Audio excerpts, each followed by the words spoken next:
If you're a channel regular, you'll likely be aware that I've been on a bit of a tear recently playing and making videos on Supreme Commander. I did my big retrospective and interview a few years back, and I knew I would cover the series again at some stage, I just didn't know when. But after discovering and playing a lot of Loud, reading about new Supreme Commander likes, and looking for games to feature in my fledgling Revival of series, now seemed like the perfect time. That led me to create the Revival of Supreme Commander, which followed into the Defense of Supreme Commander 2, and leads us to today, a third, shorter video giving my genuine thoughts on Sanctuary, in a format where I can speak a bit more plainly with my own opinions rather than the more objective facts about the game in my last video. Now you may be thinking to yourself, hold on, this video is long, this isn't short. And you'd be right, it's because the majority of this is an interview I did with the lead developer of Sanctuary, and you may have seen a small portion of this interview already. But I didn't just want to upload a huge interview block on its own, so I decided to add some value via the first portion of this video. If you're not interested in the interview, that's totally fair, and if that's all you're interested in, then there are timecodes below to help you navigate the video. So, I promised honest thoughts on the Sanctuary project. What are they then? Well, let me start by saying that Sanctuary is ambitious, there's no doubt about it. For any team looking to create a game on the level of, or above Supreme Commander, whether just taking influence from it or aiming to be a spiritual successor, it's a massive task. And the team behind Sanctuary isn't doing themselves any favours by having a small staff that are completely remote working. Even if you told me today that everyone from Gas Powered Games was reforming and the entire team that created Supreme Commander were back together working on SupCom 3 as the successor to Forged Alliance, even then I would still hold a healthy amount of skepticism. Honestly, I'm not sure even they'd be able to pull it off. This is all to say that, while you can of course get excited, you should really keep your expectations in check. The team behind Sanctuary is fairly small, and as far as I know, this is their first game together. And not to be dismissive, but anyone can commission some impressive art, write some lore, and make a nice looking website. That all sounds a bit doom and gloom, and I'm sure the Sanctuary guys are watching this video. I'm not trying to say that this is an impossible task, or something that shouldn't be attempted, or even that it's likely that it won't live up to the hopes that we all have. Just that it's certainly not going to be easy. But I'm sure they know that better than I, or any of you watching, ever could. And to be honest, that's what gives me actual confidence in this project. While I am keeping my expectations in check for Sanctuary, I am hopeful, even optimistic. They clearly know that it's no easy feat making any game that's even good, and they also clearly know that they're building off of one of, if not the best RTS games ever made in Supreme Commander. At least that's the vibe I got, both talking with the project lead and watching their chat with Chris Taylor, which is a video that I'd highly recommend you watch. There's a link in the description underneath the like button. I'm very interested to see what they turn around for their Kickstarter early next year, and I'll be following them closely to see their development progress and critical milestones. It's a big job they're undertaking here, and who knows when they'll have a finished game to show for it, or even an early access release. But if they can pull off even half of what they're aiming for, I think that will be quite an accomplishment. Like I said earlier, I spoke with Sanctuary's project lead a couple of weeks ago about the game and what they're hoping to achieve. I found it pretty interesting personally, and I really hope that you do as well. So, without further ado, here's the full interview. Alright, well hi everyone, I'm Tatsu, I'm the co-founder of Enhard Media, the studio that makes Sanctuary and of Sanctuary. Who I am, I guess I'm not all that much. I used to be a web dev, I was a modder a bit for Supreme Commander and Planetary Annihilation, and somebody who was active within the RTS spheres, specifically the stimulated projectile RTS spheres. So Sanctuary is a new game that I'm making with my team of 20 people. That is about war, I guess, between three factions that are set far in the future. It's a sci-fi setting, realistic sci-fi setting, like in this universe, but far, far in the future. And it features a lot of staples you might be used to if you're familiar with games like Total Annihilation, Supreme Commander, Planetary Annihilation, maybe even Ashes of the Singularity. Homeworld 1 would be a good example. It's the king piece. First of all, you have a unit that's strong, buff, can move, can build, can attack, can be upgraded, and that if you lose the game, right? It's the one that controls everything. So once you no longer have it, you no longer have control. Therefore, game over. And that creates a kind of an interesting dynamic with, do I use him? Don't I use him? Do I hide him? Do I use him aggressively? That's an interesting dynamic that we like to play with. So we have streaming economy, which is the type of economy where instead of paying one time your 50 units of resource for the cost of like a unit that you want to build, in streaming economy, that the units kind of cost those 50 units, but you pay them over time. You start paying them immediately, and you don't have to have them stored to start paying. So it's a balance of income versus spending, and so you can be spending much more than you have. That's fine as long as you have some savings to burn through. It's kind of closer to real life economics, I guess, but it's really immersive. It's quite intricate, and once you get into the swing of things, it's a really fun mechanic.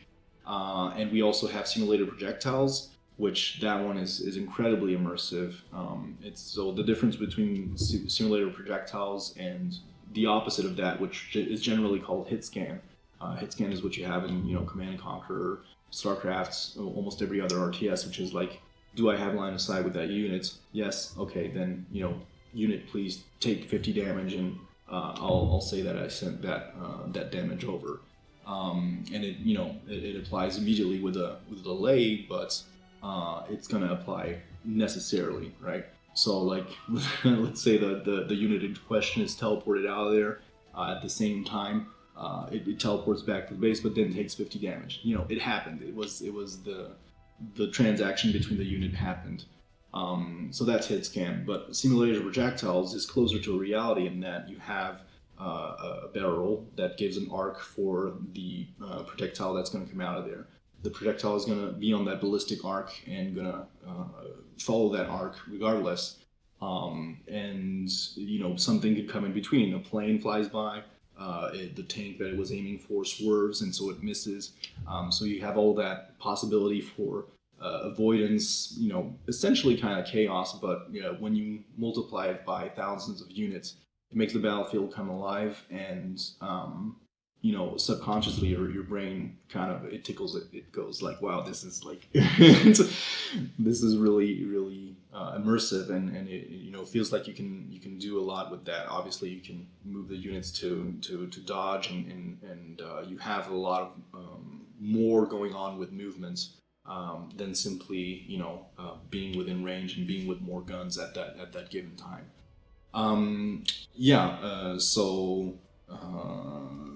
And you have like strategic zoom, which is kind of a staple of those aforementioned titles as well.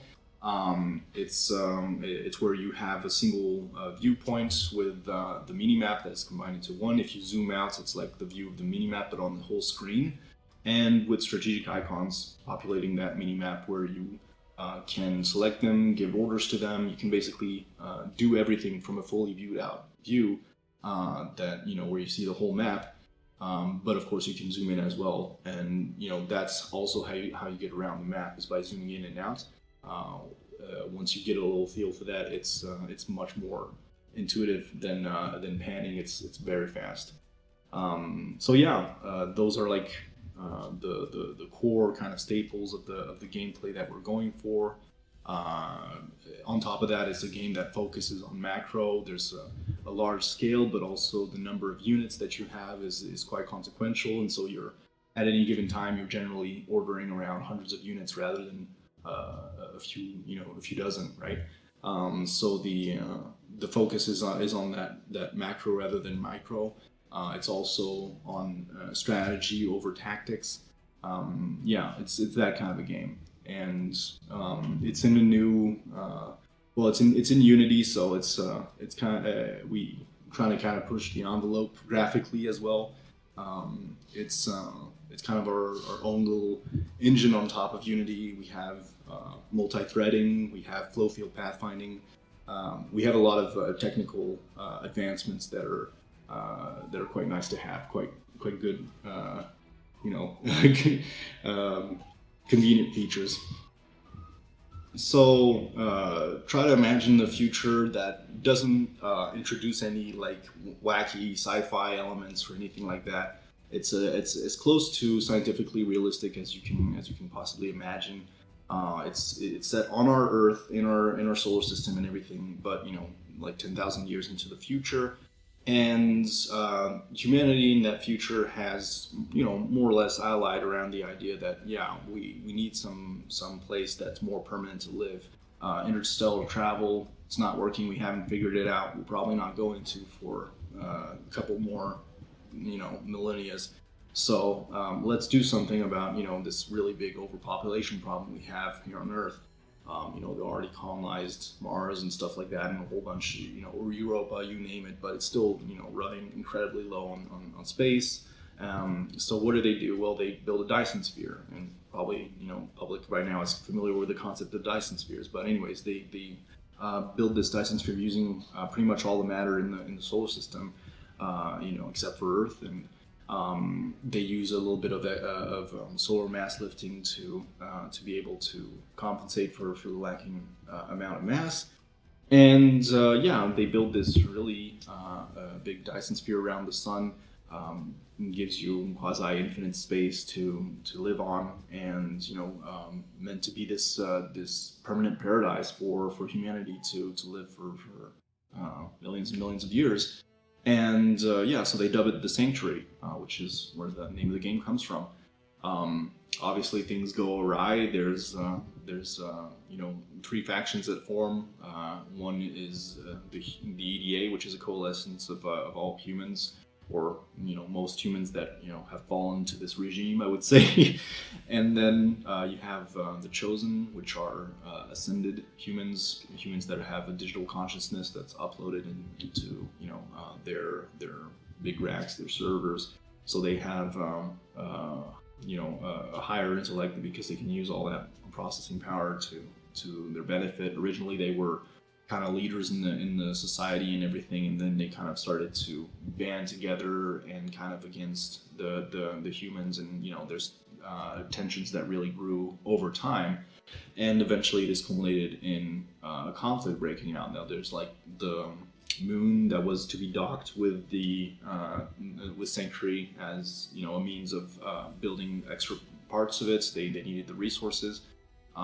So it was the strap boosters to it and started moving into a Sanctuary, but you know, part ways through that movement, it was hijacked, and it crashed into Sanctuary. That, in, you know, this creates, you know, big, long-lasting consequences, because the matter that's catapulted into space keeps orbiting and falling back, and keeps creating destruction and everything. So it's a calamity of epic proportions. And the Chosen are pretty certain that this is, you know, the EDA is doing, and the EDA are pretty certain that it's Chosen's doing. We don't know, right? And so but anyways, this leads into an all-out conflict between the two, and this conflict is of such proportion that it threatens to basically destroy all life, at least that we know of. And the Guard is a third faction that steps in, which is the AIs and robots that were originally tasked with creating the Dyson Sphere. They've been let loose by the AI that was governing them, and they formed together into a new faction that, you know, no longer is tied to the AI or the Dyson Sphere, and now they have their own agency. And with that agency, they determined that, one, they want to protect Sanctuary. They think that, you know, it's a good safe space for life, and you know, preserving life is like what it feels to be the most important thing. But two, it's got to stop this conflict because this is putting all that at risk. So they kind of step in between the two, and now you have a three-way war going on. Best way to stop conflict is more conflict. Obviously. So yeah, in a nutshell, that's the setting for Sanctuary. It's the lore of our game, and we want to hopefully give you a really good experience of that through our campaign if we get to develop a campaign. But yeah, we have a lot of ideas for a more extended lore. We're working with lore writer volunteers who are providing exceptional aid in that department. So yeah, we've got a lot of cool ideas to do with that. Well, I think the truth lies in between or in both, right? Like, it's no secret that I'm a big fan of Supreme Commander. I have been, so the first RTS or first game I ever played was Homeworld, quickly followed by StarCraft, and my journey was searching for different games, and I played Homeworld 2, and I was like, okay, good, but now what's the next big thing that's gonna scratch my itch and everything? And I searched for a while, and it was a while before I tried like all the Command and Conquerors and all that stuff. Jupiter incidents, a whole bunch of stuff that like wasn't, I'm like, no, that's not what I'm looking for. And looking all through different games on YouTube, which was starting to be a thing at the time, I found Supreme Commander's videos of Supreme Commander, and I was like, yeah, I think that's it. And I bought a CD off eBay, which was a thing that we did at the time, and tried it, and I was like, yeah, hell yeah.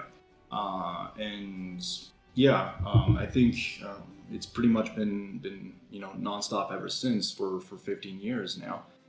Even though like I've been very curious, I've been the kind of guy who tries out a whole lot of different genres.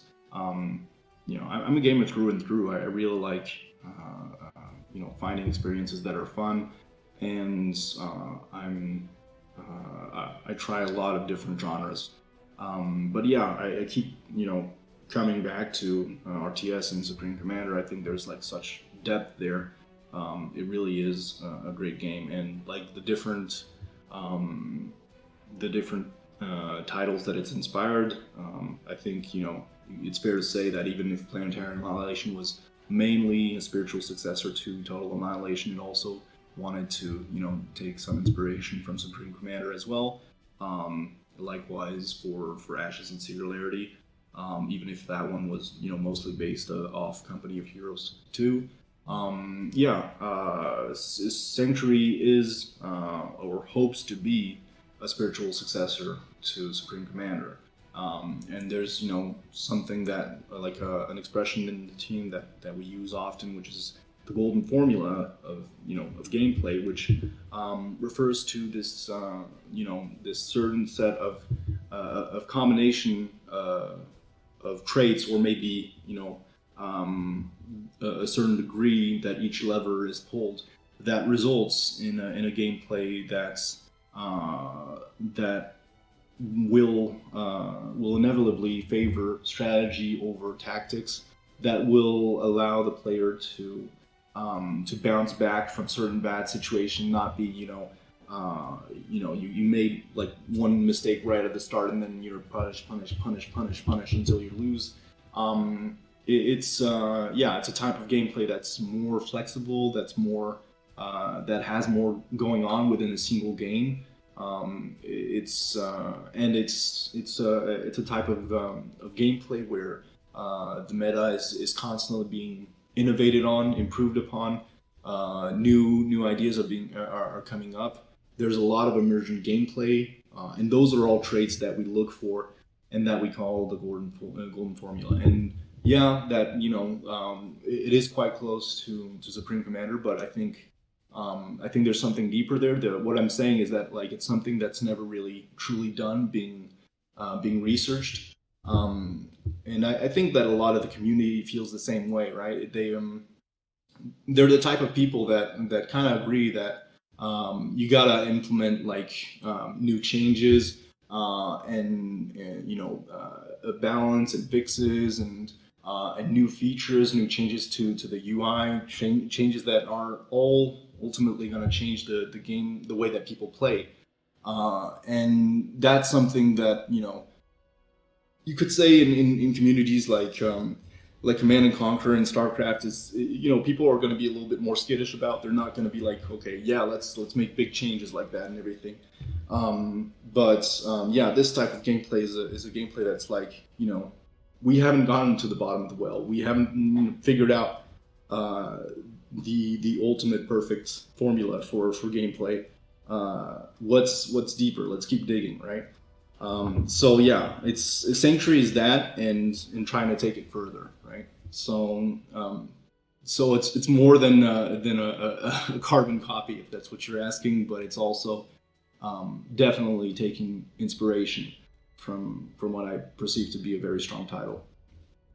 It's an interesting comparison actually, because I couldn't agree more that like that kind of Supreme Commander style of gameplay still feels like there's a lot more that could be done with it, whereas like the more kind of classic RTS formula is very well trodden at this point. I know you guys had a interview or a call, or what are you going to call it, with Chris Taylor recently, and I've got to admit I haven't watched the full thing yet, but for people out there watching who and we'll link it of course if anyone does want to go and watch the full video, which I would recommend. What were the cliff notes of that call? How did you feel about having a chat with him and seeing what he thought? Well, first of all, how did I feel? I felt amazing, right? Chris Taylor is my idol. Obviously, the expression goes that never meet your idols, but I did, and it was great. He has limited time, so we didn't get to an incredible amount of talking. We just in that session we just did the video recording, and then he had stuff to get to. Nine obviously got to talk to him a bit more in his previous interview of him. But yeah, hopefully we'll do that again. But what he said was really interesting because you were asking just earlier if Sanctuary is a spiritual successor of sorts to Supreme Commander, and in his own words, Chris Taylor confirmed that. So that felt amazing. That felt really, really, really like it was a very strong moment for me. That would be kind of the one big cliff note from that meeting. Obviously, he had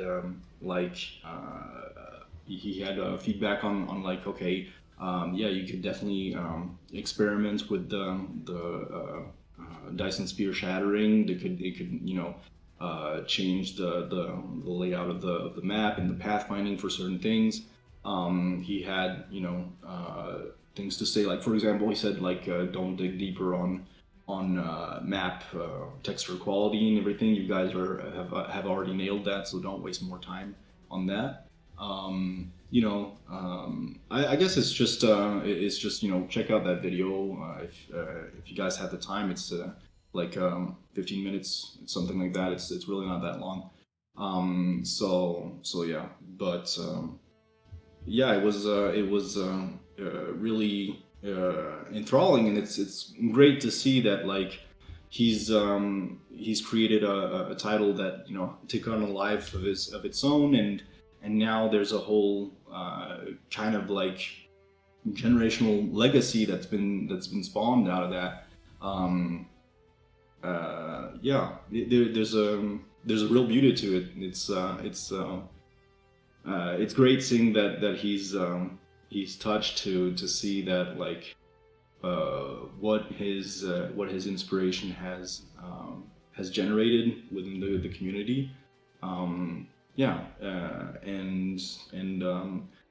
He also said that he was impressed that we're doing all that we are with the means that we are. So that also meant a lot. Anyways, I probably shouldn't spoil much more of it. I really lean more towards the coexist option. For one, the RTS genre, let's not kid ourselves. While it is experiencing a second renaissance, and that is fantastic for us. Like when I started out, I hadn't like that wasn't part of my plan or anything, and now it's happening, and it's like yes, good timing. But like it remains that it's not going to be like the RTS golden age, right? Where RTS was literally the genre that was on top of everything else. I don't think. I mean, I can one can only hope. I really hope that we get back to that, but let's be realistic. That's probably not going to happen. However, like, so what happens there is that if you want to have a demand with your title, you got to have supply, right? And if your supply is just one game, that's not going to work. That's good. Just going to be a dead genre as a whole. People are not going to go for that. Whereas if you have a lot of offerings and people are really like, okay, well then I'll try this one thing. They try it, get a little bit of taste for it, and then they're like, okay, yeah, I've got to, it's just like me, back then I was like, well, what's the next big thing that can scratch my itch and everything? So you try something else and something else, and maybe you come back to one tile, but at least you're trying multiple and everything. And I think that's what's good about there being these multiple titles, that they're gonna kind of allow people to bounce off every one of them, and they're gonna strengthen each other via that. And enduring communities for Supreme Commander, for example, that has FAF and Loud. FAF stands for Forge Lines Forever. Well, that community has lived up to its name, right? It's probably going to live forever, really. And I expect that it'll live, just as long as Sanctuary, if not longer. But the idea with Sanctuary is that I want to build something that's in the same kind of vein, right? There's a reason why I'm building the game to be able to run without a central server.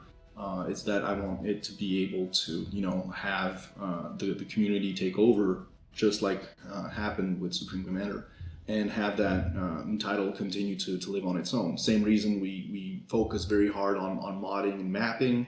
If there's all that creative aspect to it, then the community really gets to express itself, and all that expression and everything brings in other people. It keeps the cycle going. It keeps the evolution of the game, all the things that I mentioned, like the changes to the balance, to the meta, to the gameplay itself. When changes are core changes to how you interact with the game, and the stats and everything of the units are made. Well, those or new units and everything are introduced, but they're made vanilla.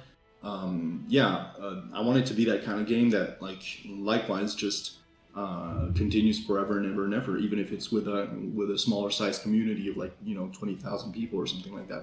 That would be a dream come true for me. And then later down the line, someone is like, I was really inspired by Sanctuary. I want to make something that takes that even further. Yeah. But yeah, with games like Bar and everything like that, these are very good titles that have a different kind of flavor to them, and at the same time they're close, so they probably reinforce that kind of taste for simulated projectile games with strategic zoom. And yeah, I want to give that experience to more people. So more of these titles being available, that's going to allow that to happen, and that's going to probably ultimately lead to the genre being bigger. Yeah. So actually, we answer that question directly on the website. We have an FAQ where we kind of break down what's our goal, and basically we explain that as per since the start of the project, our goal is to put out what we can with the funds that we have. We run our funds till they're dry, making this game and putting it on Steam. And once it's on Steam, in whatever state it is, hopefully the community comes in and helps us take it further. Whatever revenue we generate from sales, we use that as well to kind of bring the game closer to its ideal state that we idealize, that we dream of. But yeah, we kind of broke down what we think we can ship if the Kickstarter keels over completely. and that's a game that has, you can set up a game in with another player, so multiplayer only. There's no like extensive lobby features like auto matchmaking, anything like that. Probably not, yeah, no replay, no navy. There's at least three. There's still three factions, right? The three factions I think we can still ship. They'll have at least like 50 units, including the buildings. We count units with buildings per faction. You know, the decent amount of base features where it still has that core gameplay loop, and you can play matches with it, be goofy and mess around with a lot of units, or be competitive with it. That's basically what we would be able to ship without the Kickstarter. And with the Kickstarter, we'd be at least able to ship with Navy. That's probably the first thing that we'd add on top. The second thing that we'd add is the AI. Those are things that we've already started on, by the way. But we can't promise them like with our current budget, right? We have like two ships. We have like the nugget of an AI. That's not like anywhere near complete for those features, and it will require a lot more time, effort, and work to really bring them to fruition. And for the campaign, that's like a much bigger stretch goal, because there's campaign and there's real campaign. Like for an RTS, you can make like a campaign. I don't want to be mean here, but like a campaign like the ones in Ashes of a Singularity, or in Planetary Annihilation, which are have a lot of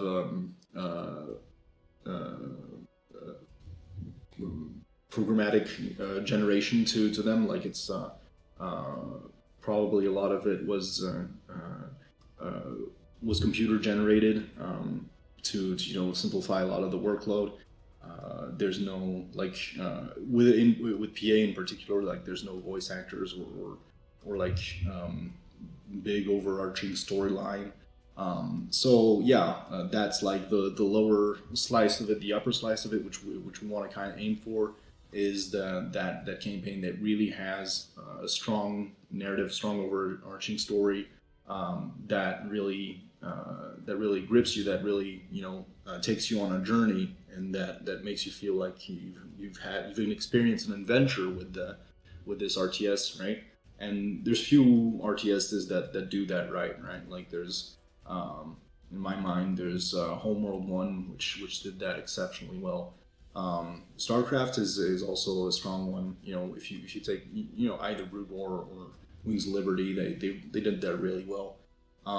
So yeah, it's kind of hard to do all that. It takes a lot of extra time and effort. You have to make very, very good cutscenes, be them in engine or pre-rendered in something else. You have to have voice actors, ideally good voice actors. You have to have reworked it a lot, because you play through it and you experience it, and you're like, oh, there's kind of like a kind of lull, or a point in the middle there that really feels like nothing's going on, or doesn't feel as strong as the other points and everything, and you kind of want to have it kept at a high level of emotion and stakes and everything, if you can. And you also really want to manage that contrast well. So sometimes you're going to have to like ditch a map, or ditch something so it's a lot of extra work that you have to put in to do all that reworking, fixing up, and testing. So it's not the same as putting out multiplayer in that respect, right? So yeah, campaign's is gonna take quite a lot to funds to for us to do justice to. I honestly I was not like so happy with the idea of pushing it back. Like I was kind of like outvoted by my team there. I can see the argument to it, which is like really like the public is gonna have less of their own money poured into this project. They get to have a much safer bets. They when they come to the Kickstarter, it'll be like much further along. So that'll be more money that we've spent on putting the project forward into that state rather than theirs. So yeah, I think I think it does make sense. Like we'll get to a much better state, and then we'll be pitching because it's like you said, like Kickstarter. It's become this platform of a lot of rip-offs and everything like that, which very that's completely that's a huge bummer for us. Like and I knew that that was the case going in, but like what are you going to do? Almost every platform has that kind of negative connotation these days. And plus, Kickstarter has the biggest community, so you really don't really have a choice. But it's true that like you look at the Kickstarters that were led with like Iron Harvest and Planetary Annihilation and even Homeworlds. It wasn't on Kickstarter; it was on Fig. But anyways, those were huge, right? They were in the multiple millions, right? And that doesn't happen anymore. Today, you look at a video game on Kickstarter, they have goals for like 20K, right? That was like it was 30K or something for Immortal Gates of Pyre. They raised like 160K. I feel that's so small for what that kind of game is, right? They had the approval, the backing of Frost Giants. They had Huck vouching for them. They had TLO. I'm like, come on, right? This is worth more than 160K. But yeah, people are really soured on that platform, and I think that's just something that we're going to have to deal with. But yeah, we're going to compensate that by coming to it with a much further along product than otherwise. And the pitch isn't, well, if we're not funded, then there's no game, right? The pitch is there's going to be a game either way, and here's your opportunity to make it better if you want, right? And here's where we're at. If we can raise, we're not going to spit on whatever we can raise. If we can raise 20K, that's great. That's nothing compared to what we're getting from investors, but that's something, and it means a lot, coming from community members rather than people who are in it for the money, right? So yeah, we'll be happy, for any form of success. We'll probably, set our goal kind of low as, in accordance with that. But, we do have a marketing budget cut out. We do have quite a lot of things going in terms of, like there's of course, Gal, who has 50K subscribers. He's going to be sending people our way. We've got other people, other YouTubers we're talking to. I don't know if you know about Yuri the Professional. He's a Russian YouTuber. Yeah, he has like 1.3 million subscribers or 1.4, something like that.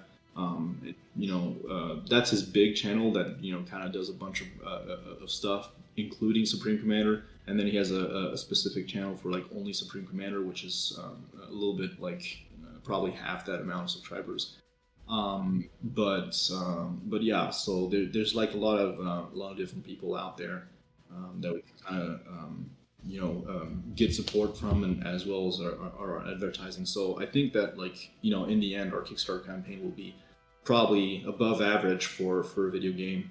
But I'm not like expecting that it'll be one of those million campaigns. Oh, thanks. Yeah, actually, we're always open to volunteers. Mappers, first of all, you guys are most welcome. We have a mapping tool waiting for you, and it's quite feature complete, and you can make some really nice maps with that. Like people who can help out with managing the community, getting us some activity.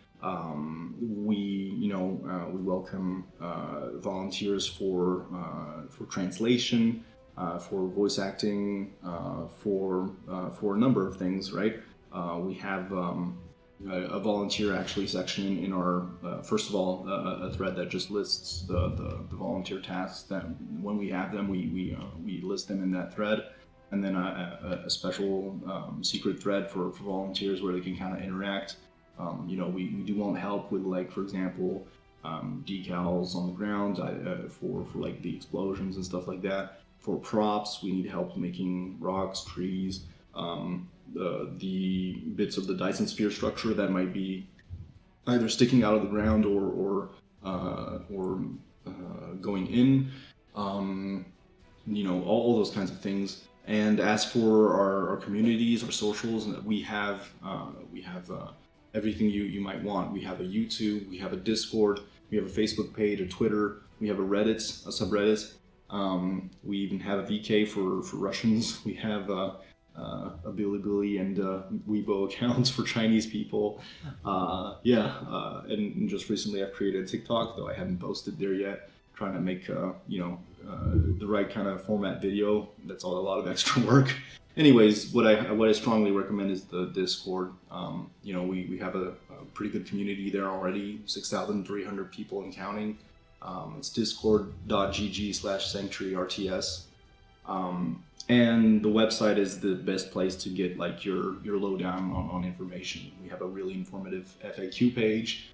We have a breakdown of the lore, of the factions, of who's on the team, what do they do, even with devlogs written by those members of the team. We have a whole devlog section. We have interviews, video interviews with these guys. Those are the things that I would recommend. And of course, we have a Kickstarter page. It's already up. You can go to that Kickstarter page and sign up to be notified, which is a good thing because it feeds the algorithm, tells Kickstarter that maybe I should recommend this to more people. Please do that. I want to thank Tatsu for taking the time to sit down and chat with me. I'm sure him and the team are extremely busy, so I do appreciate it. And I hope you enjoyed the interview. If you have any questions about it, feel free to drop them below and I'll do my best to get back to you. If you're interested in Sanctuary, then their social links are in the description, and if you want to support the project, then you can check out their Kickstarter, which they are planning to launch early next year. There's a landing page right now where you can register your interest. And lastly, thanks very much for watching. If you'd like to support me, then consider doing so on Patreon.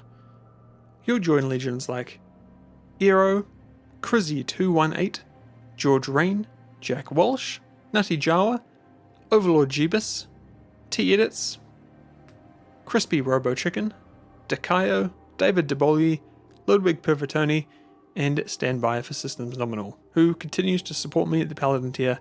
Thanks very much. So thank you again very much for watching, and I will see you all next time.